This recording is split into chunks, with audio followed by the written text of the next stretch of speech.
వాస్తవానికి హిందుత్వాన్ని తొక్కేయాలి అన్నటువంటి దురద కాంగ్రెస్ పార్టీని దెబ్బతీస్తుంది. ముస్లింలని ఐక్యం చేసుకుని ఓట్లు సాధించాలనుకుంటే తప్పులేదు.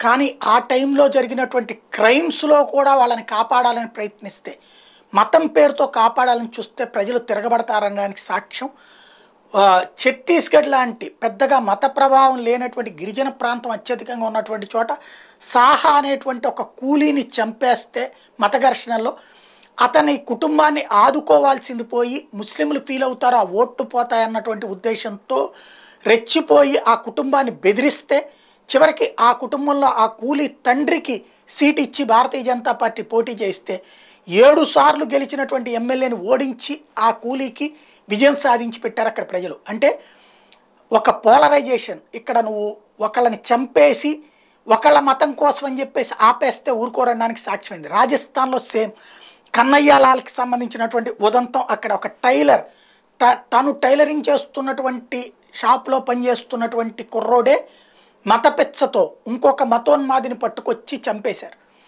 ఆ ఉదంతాన్ని కూడా ప్రభుత్వం తొక్కి పట్టడంతో పాటుగా వాళ్ళనే కుటుంబాన్ని వేధించి అన్యాయం చేయబోయింది. దాని పర్యవసానం అతనికి 38,000 ఓట్ల మెజార్టీ ఆ కుటుంబానికి ఇచ్చారు.